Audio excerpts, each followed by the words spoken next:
field. So I do love this setting. So justice, equity, and inclusion.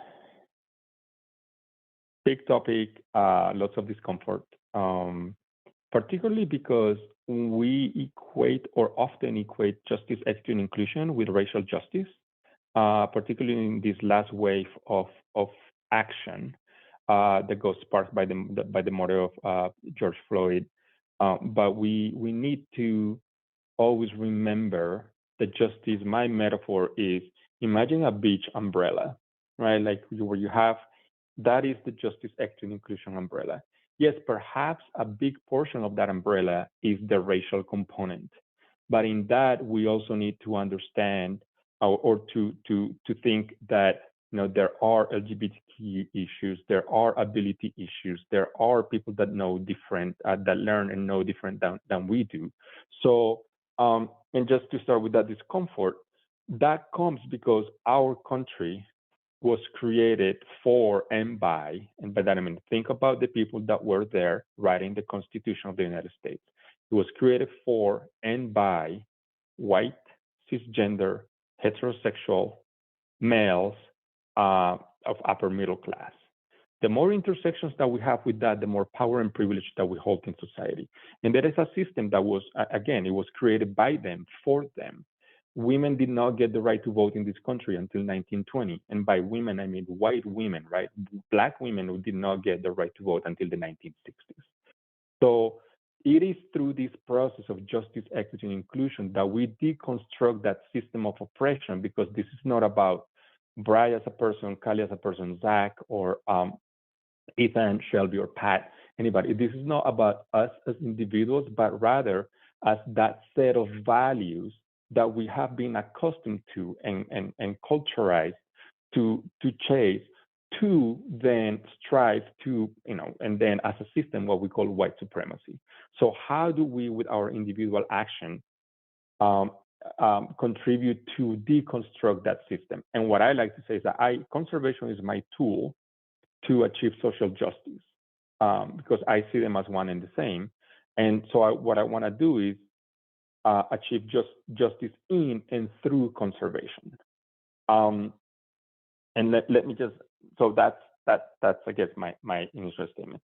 So why justice, equity, and inclusion? You see a lot of acronyms being thrown out there. JEDI, DEI, whatever. We at the Rockies have chosen justice, equity, and inclusion because that is the action. Those are the actions that we need to be doing in order to achieve diversity in our movement in particular. Diversity, I am the diversity, right? In a sense, it's like if we look at diversity, it's like, look, there's a brown man in the room.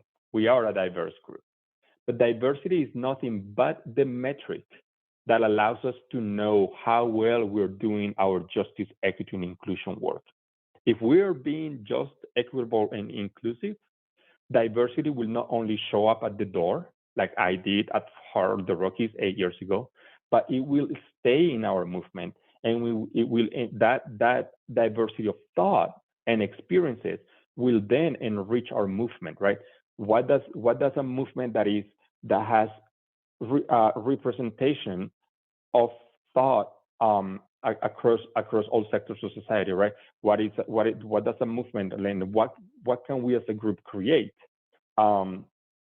when we have brown people, and indigenous people, and black people, and queer people, and neurodivergent people, and differently abled people?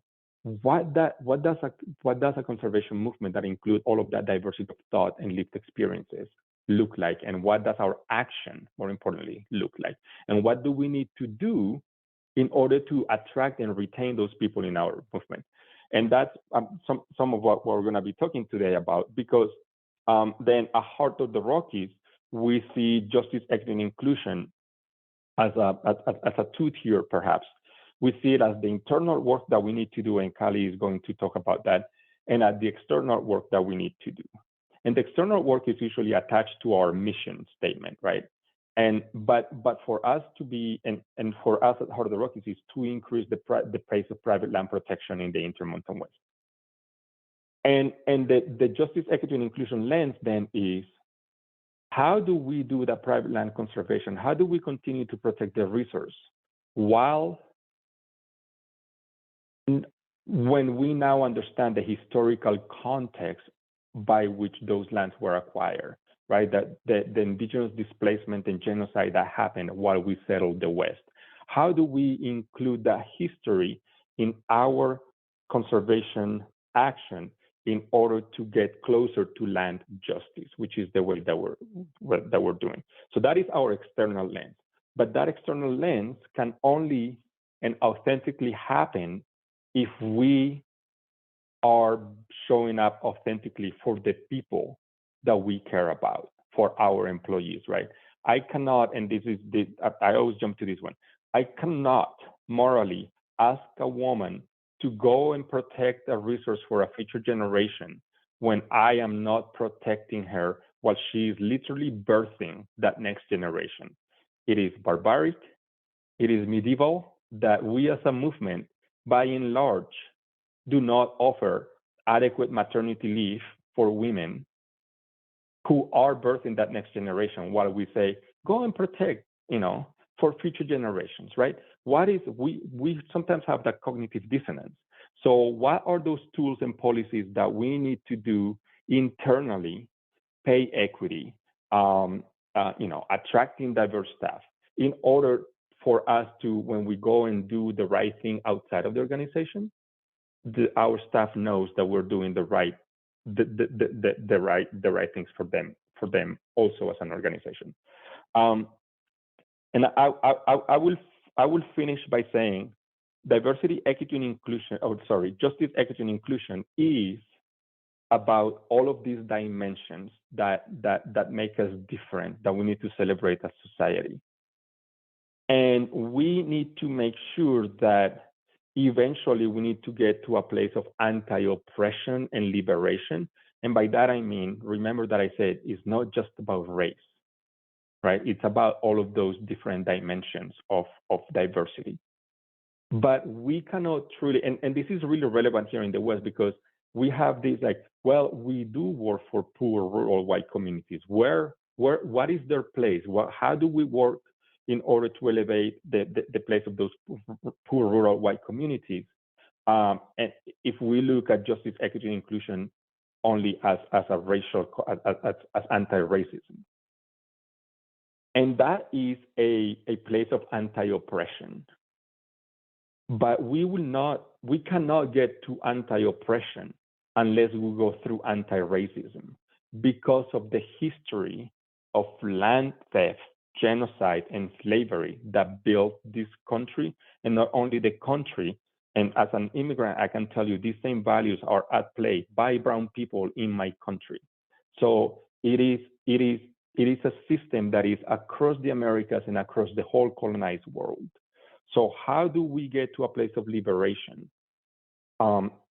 In my view, it's only through anti-racism. So we have to be uncomfortable and do that work while we also elevate those voices that have often been at the table.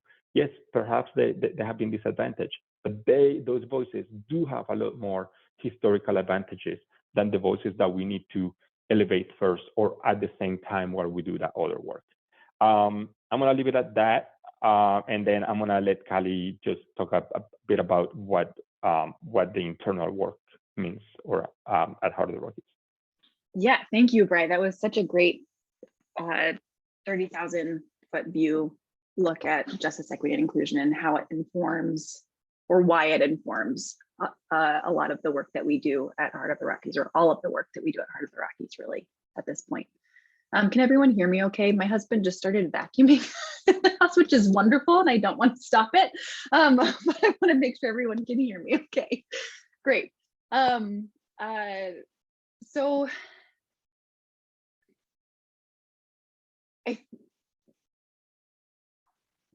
Bry spoke already a bit to why we do internal work, that in order to both meaningfully and authentically do programmatic justice, equity, and inclusion work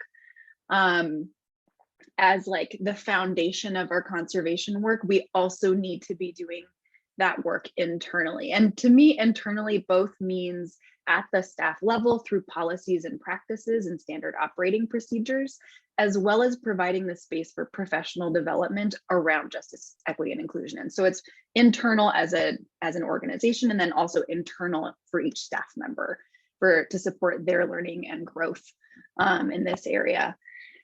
And I'll talk a little bit about both of those. Very briefly, the latter, supporting that internal growth, we have an organizational practice of every single week for about 45 minutes to an hour, we have justice, equity, and inclusion meeting with the whole staff. And we talk about various issues around justice, equity, and inclusion. We philosophize, we talk about how, we talk about white supremacist cultural norms and how they impact what we do and how we can shift those norms in our practices. It covers a lot of different topics, and it's just a regularly occurring thing that I think is a wonderful opportunity for people to do that internal work and to share their internal work with one another. It also leads to a very trusting culture where we feel like we can be vulnerable and our full selves at work, which I think leads to this other piece of the organizational justice, equity, and inclusion. Along sort of at the beginning of our justice, equity, and inclusion journey at Heart of the Rockies, we were talking about diversifying our board and diversifying our staff. And those I have seen in this industry and others, when DEI or JEI or JEDI is mentioned, that is like the goal. And often is the first place that people go is diversify the staff, diversify the board. But if the board and staff are not willing to listen to other voices and to different perspectives, if they are not an inclusive culture that supports and equitably and provides inclusive and equitable treatment to those quote unquote diverse tokens, essentially token staff, then those, as Bray mentioned earlier, those folks are not going to stick around. And so we've sort of gone about our justice, equity, and inclusion journey, and we paused in that moment. We're like, oh, this is going to be tokenism, and we're not actually going to be able to support longevity of staff or board members if we've just focused on this outcome. And so we've really focused on developing a just, equitable, and inclusive culture at our staff, and are also working on that at the board level. And it's frankly been a little bit complicated to do both, and they've sort of functioned in these two silos. And I'm not going to talk a lot about that right now, but we can definitely bring that up later.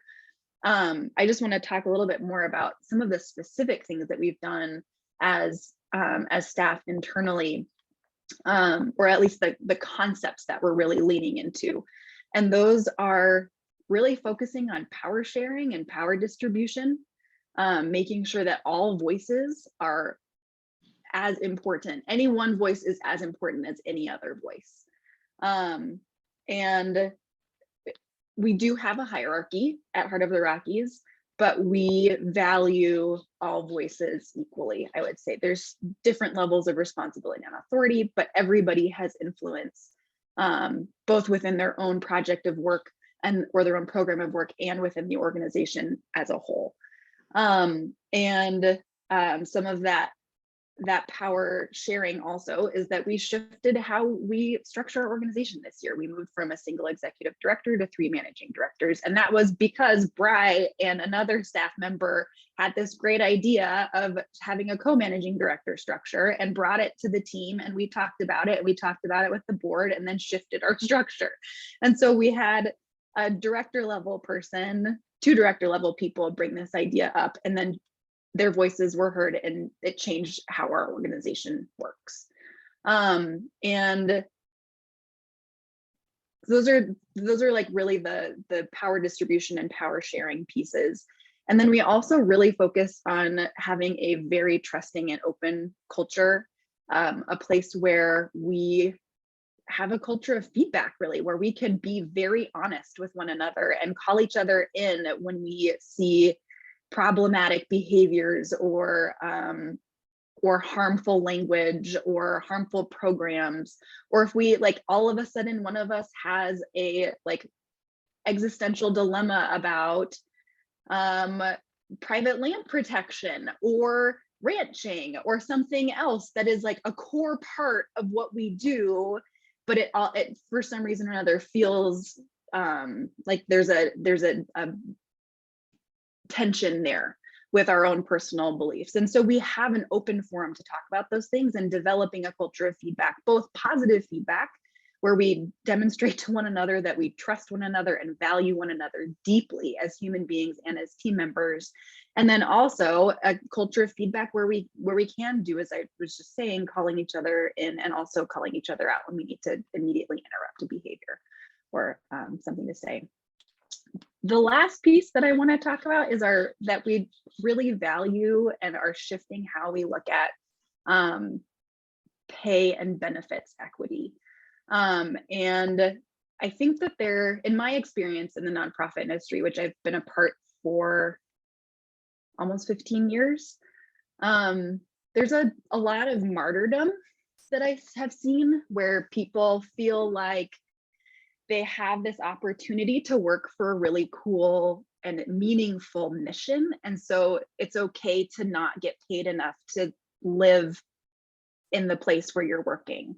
And that we started addressing this maybe a couple of years ago, and we realized that not paying people equitably, not just between staff members, that's definitely something that we look at, but equitably as a whole. Like, can our staff live on the salary that we're paying them? Can they live on the benefits that we are providing them? Is it fair and equitable as a human being to have this pay and this benefits package?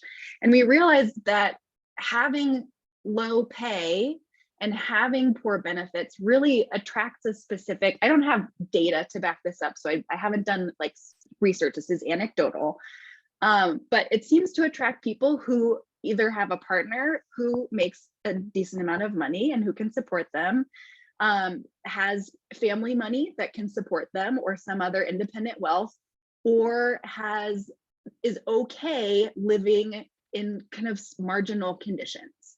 And we didn't think that that was acceptable at Heart of the Rockies. And so we have been working over the last 2 years to shift our pay scale for every single position, so that we use a wage assessment process where I don't know if any of you are funded by the Wilberforce Foundation, but Training Resources for the Environmental Community is their sort of education and capacity building arm. And they have a great wage assessment tool where they look at wages across the whole West in nonprofits and break it down by state and urban versus rural and budget size, and give you different salaries for a lot of different organizations and just aggregate them. And so we use that as our tool, as sort of our baseline. And they tell you 25th percentile, 50th percentile, and 75th percentile for every position. And we have moved in the last couple of years to having nobody at Heart of the Rockies gets paid under 50th percentile. And we're moving over the next couple of years to try and have 75th percentile be our median, so that we're on the leading edge of pushing salaries in conservation higher, because we should pay people in conservation like conservation matters. Conservation is important. We need to pay people like it's important.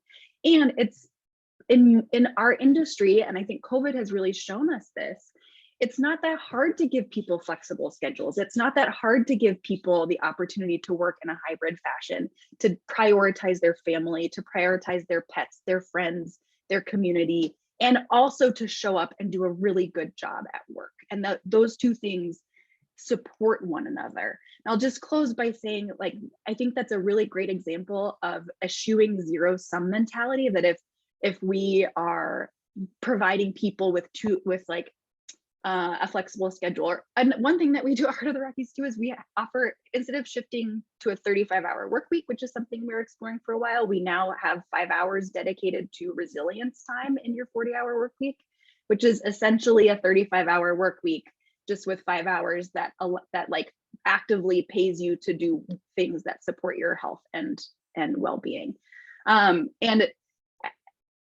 And we weren't like, oh, well, if people work 35 hours, we're actually going to get less productivity and less we're going to be less productive toward our mission. No, that's a zero-sum mentality. People can work 35 hours and like bring the same amount of quality and quantity to their work because they are able to take care of themselves. And what Bray was saying kind of speaks to that as well, that this is not an either or situation. If we bring in more voices to conservation, we're not losing anything. We are just gaining so much. There's so much opportunity and richness to be had. If we can open up our philosophies, if we can change the way that we approach conservation, if we can change the way that we approach our organizational cultures, we can do a lot for conservation. Callie, I just want to add, before Emma goes, a couple of points there, because we do this for two reasons.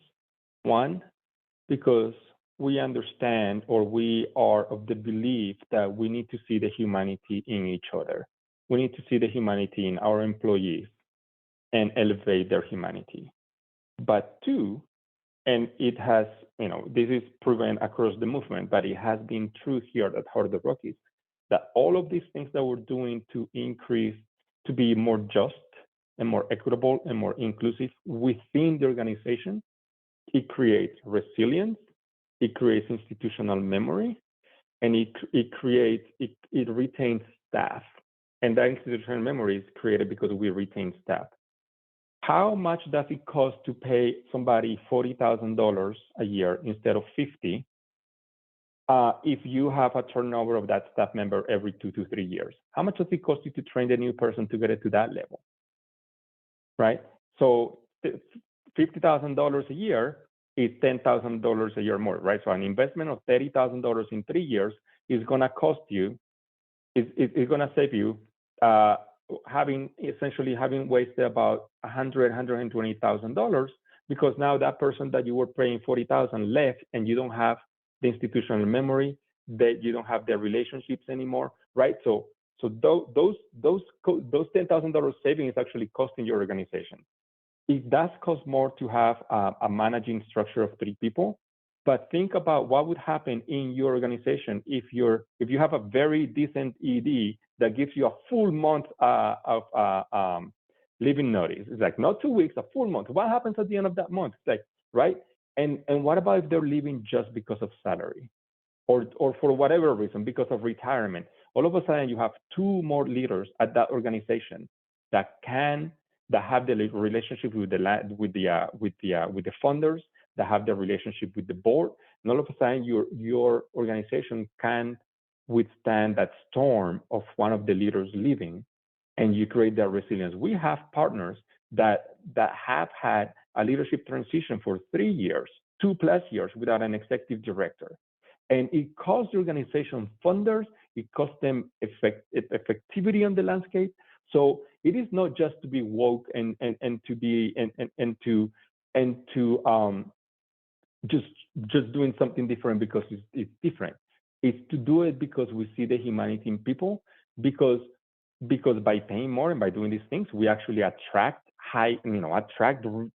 all the talent that we can have. But how much talent do we drain every year to another sector just because that other sector pays more, right?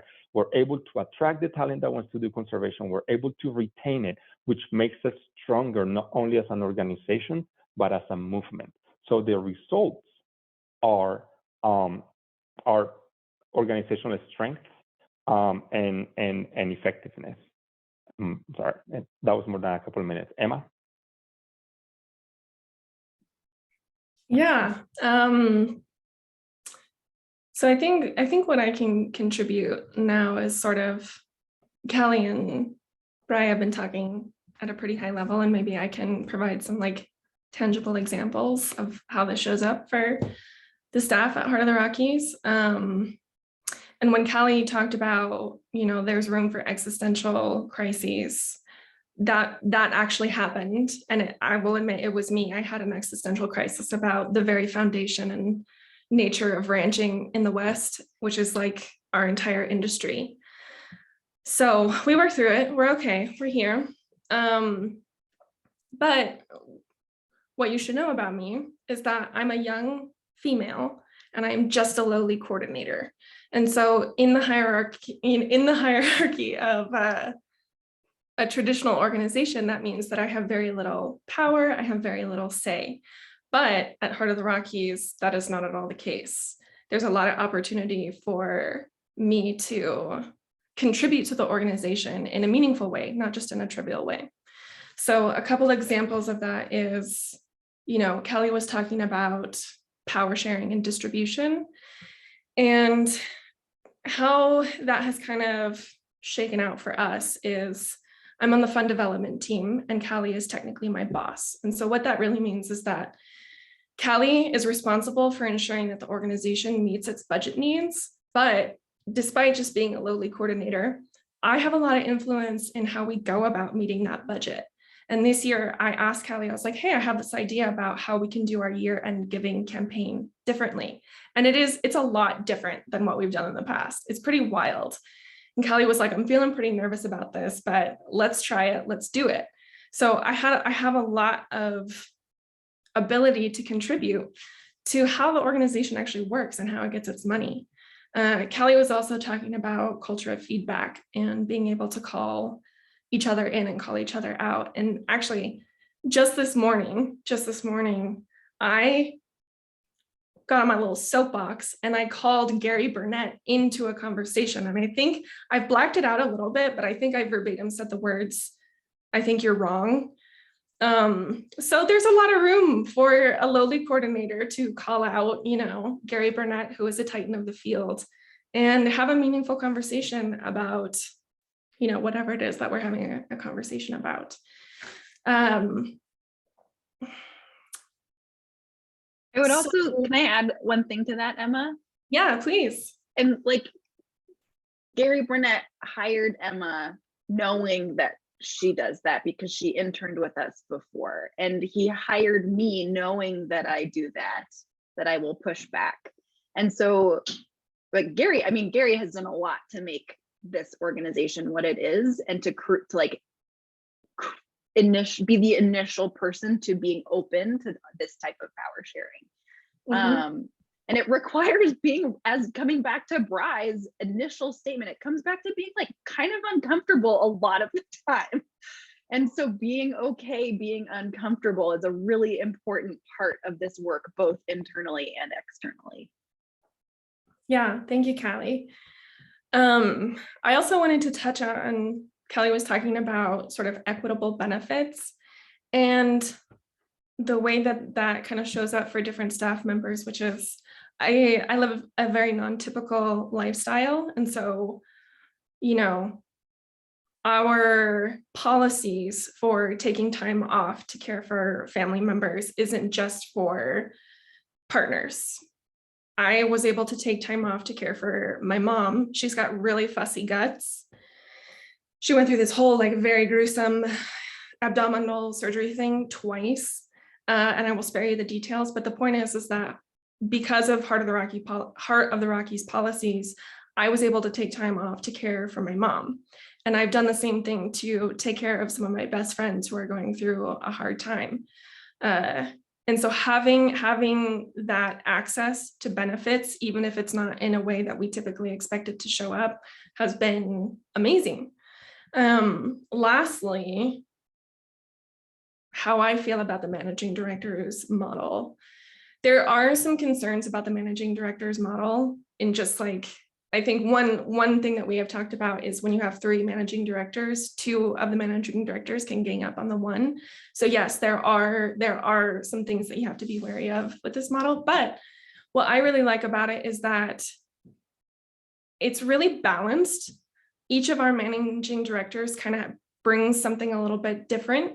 And so I really align with Callie. And so when I have things that I need to talk to a big boss about, I feel empowered to talk to Callie.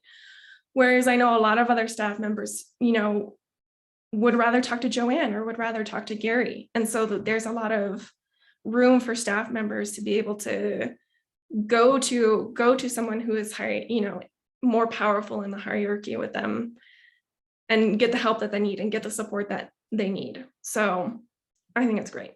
And I will stop there. Thank you very much. That is all.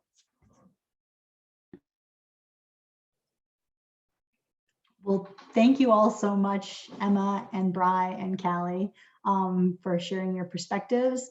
And yeah, I will just open it up to questions. I did see we've had 2 new people join us since we first did the introduction. So I didn't know, I don't want to put you on the spot, but Brooke and Holly, if you would like to introduce yourselves, feel free. And then, yeah, we can just start with questions and thoughts.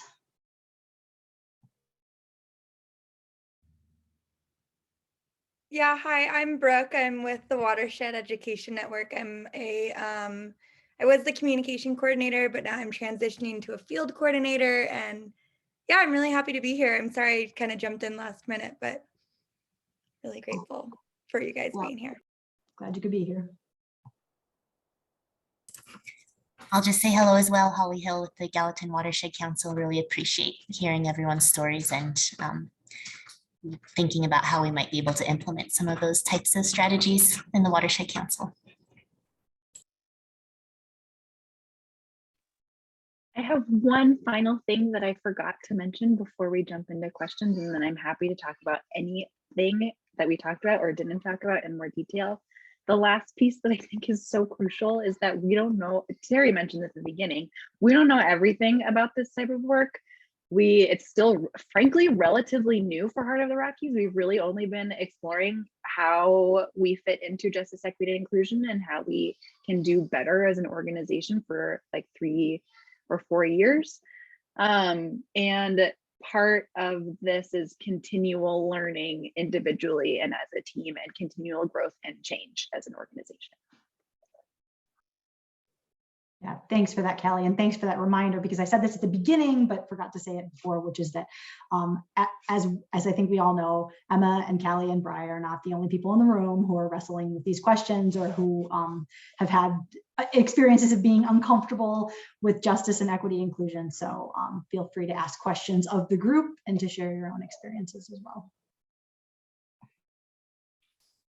I have to share a Gary Burnett story. I'm hoping that this incident contributed to where Gary is today. Now, I worked with Gary in the mid-90s at the Rocky Mountain Elk Foundation, and I came from a family of strong-willed women. And so when I started there, it was like, wow, this is an interesting culture. And, you know, I'd find frequently in a meeting if 2 women, or just in the hallway, if 2 women were speaking, Gary would, in his friendly great Gary way, come up and just start a conversation with the person in front. It was like, Gary, we were actually speaking to each other just now.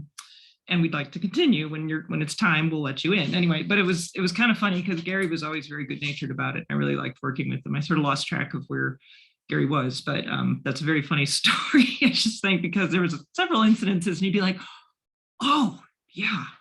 So, but it is, being to your point, it is hard to speak up. It's hard to be the only one to do that. And so I think that speaking to the importance of creating that culture is just so essential, because there's a lot that goes unsaid, and you have to have that culture. So kudos to Heart of the Rockies for working so intentionally to create that. I think it's a really important part to just get started on this road.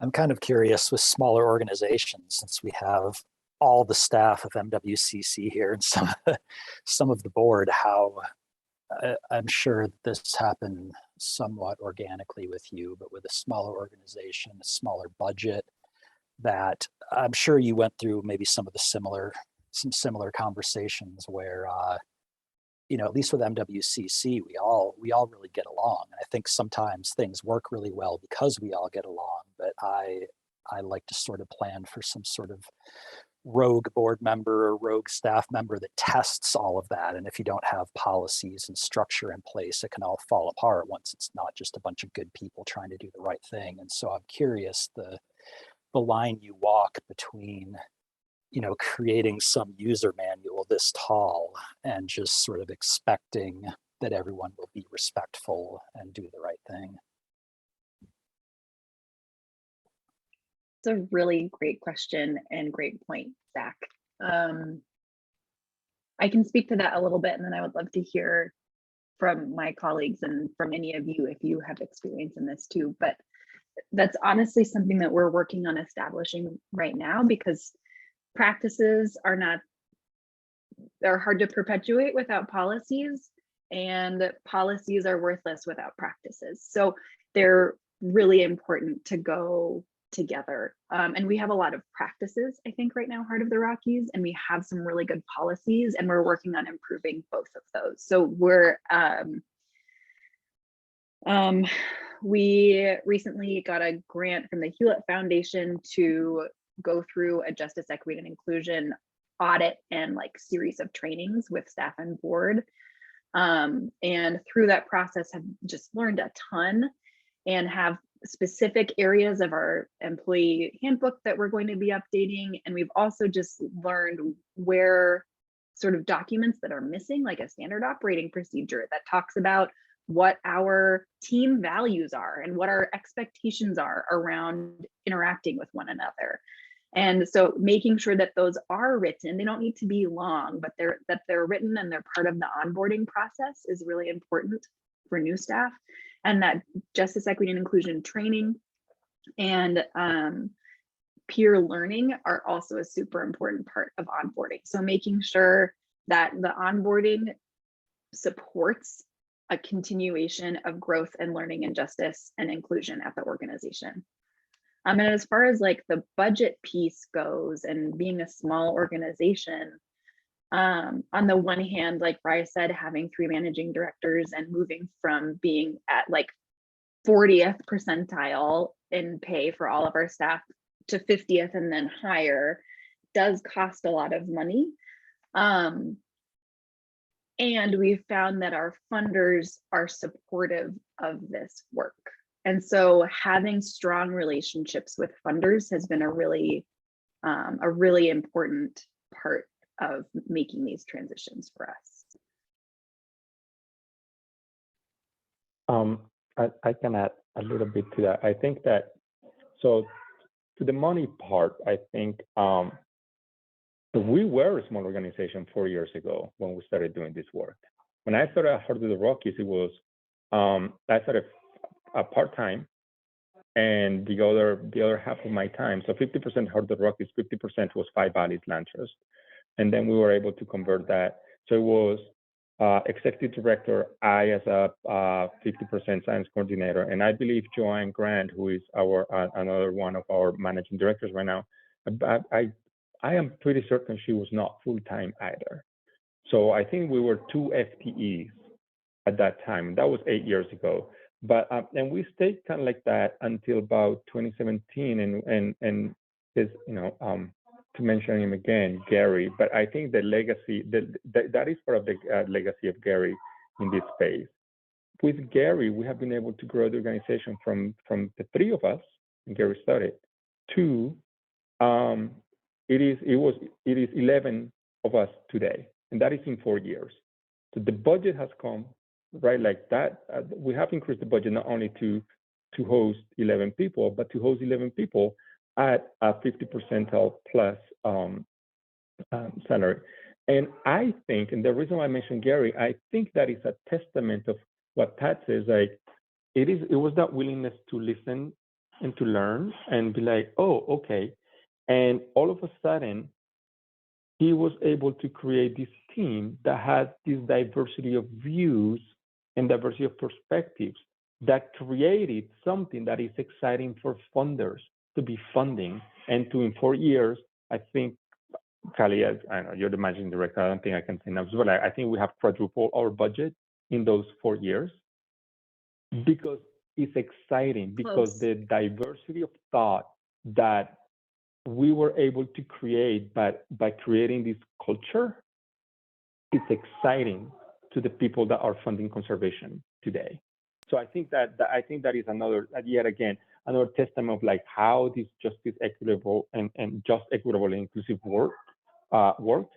It's actually a benefit to conservation, right? Yeah, and I lost the train of thought on the other one, so I'm gonna stop there. I'll say really quick that growth has been scary for some of our board members, but the excitement that has gone along with it and the trust that they have in the hiring process and in our team has outweighed the fear and concerns about sustaining a larger budget and a larger staff.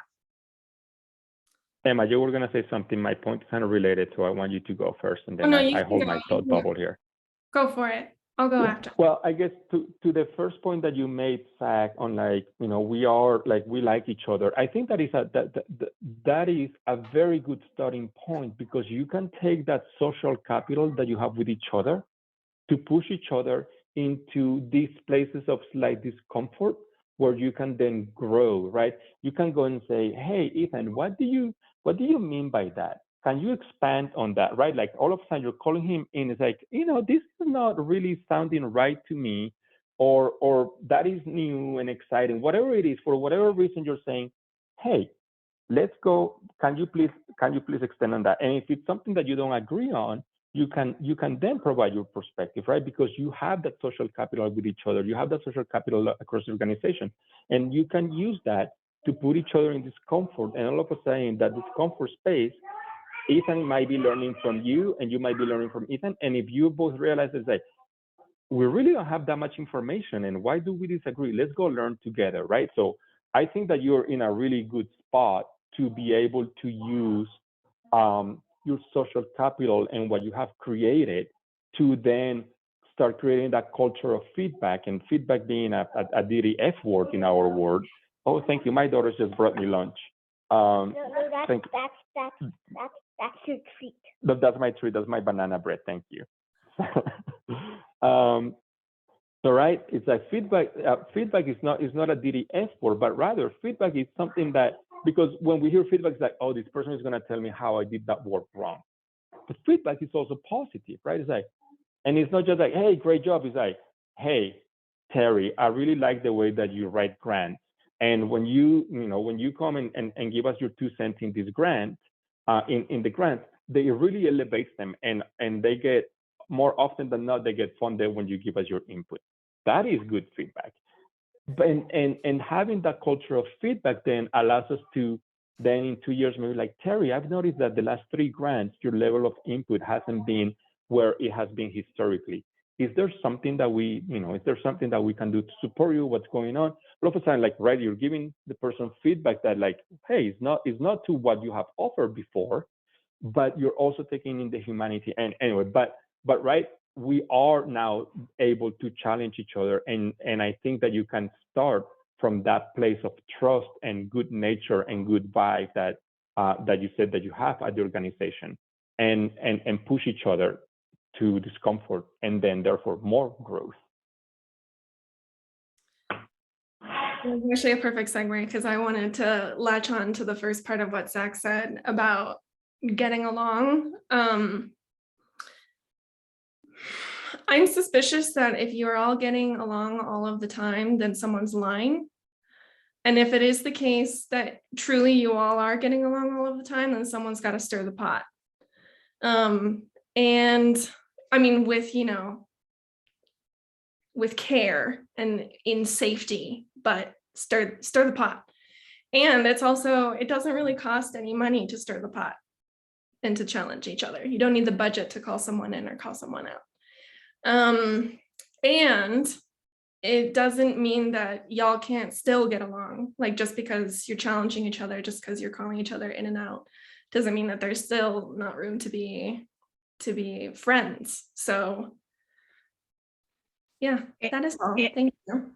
And what I've found anyway with our team is that the more that we've pushed through discomfort with one another, and the more that we've like really embraced this culture of feedback, the deeper and stronger our relationships have become, because we've weathered that discomfort together, and we've weathered those disagreements together. Brian and I have given each other so much feedback at this point, both positive and like, hey, this like didn't work for me, or hey, you like really hurt me when. And so, and I would say, Brad, I mean, I can't speak for you, but I feel so much like we have such a deeper relationship professionally and personally because of those conversations. Yes. There's mutual respect and mutual appreciation, but that doesn't mean that we are just nice to each other all the time. And that mutual respect has grown because we have been able to challenge each other with care. And I just put a resource that I love in the chat. It's like those quadrants: challenge, but care. We can challenge somebody, but we can also care about their humanity. And I spent way too much time in academia. Spent 7 years in academia, and academia is a place that challenges without caring for you. And that's what, like, right? If we go to a master's degree, we come with these overcritical minds. It's like, yeah, I'm gonna just like rip your paper to shreds, and there is like red ink is gonna be bleeding and like dripping from it. Why? Right? We can challenge the ideas and still care about the person, right?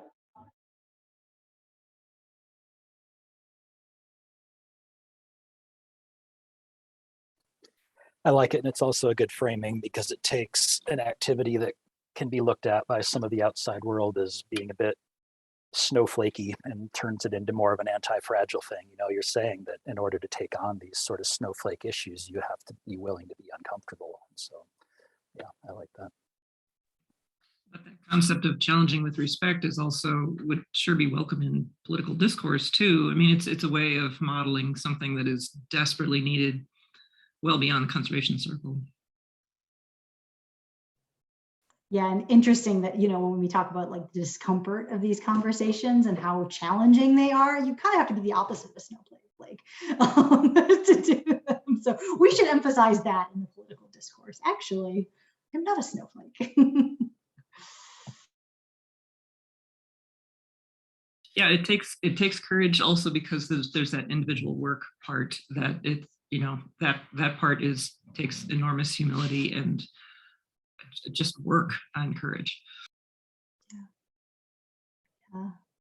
I'd love to hear from, you know, we've still got a few minutes left. I'd love to hear from Holly or Shelby or Jessica, Brooke, or, you know, anything, if you all have anything to share. Maybe kind of just a practical, I don't know if it's a question or a statement, but our organization has gone through significant growth over the last year, and trying to do some of the administrative tasks like put together an employee handbook, for example, and wanting that to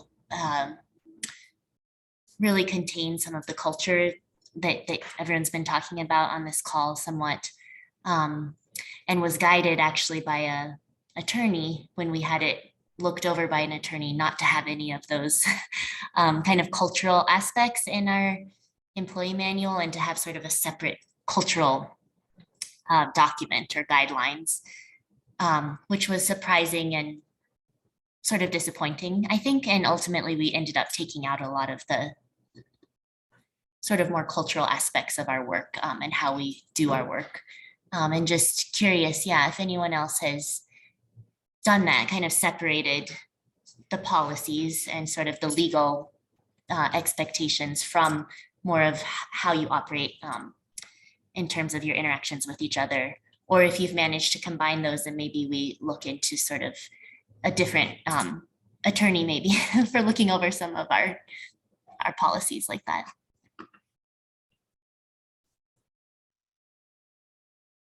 I don't have experience with that specifically. So I'm really curious if other folks have gone through that and if they have one document or two. I don't have experience creating it, but NWF has one single document and it's quite extensive, but it does go over culture and kind of behavior and DEI, and all of that is included, and it's included in our mission statement as well. Yeah, thanks for sharing that. Oh, I just say I might reach out and see if we could maybe share some of that, or anyway, I'll look into it. That's possible. Yeah, great, thanks.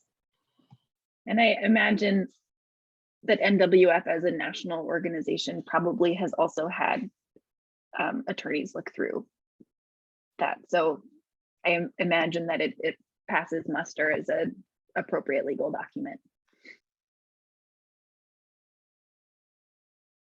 I've heard the suggestion too of like a separate contract sort of thing, like this is how we behave, this is how we treat each other kind of thing.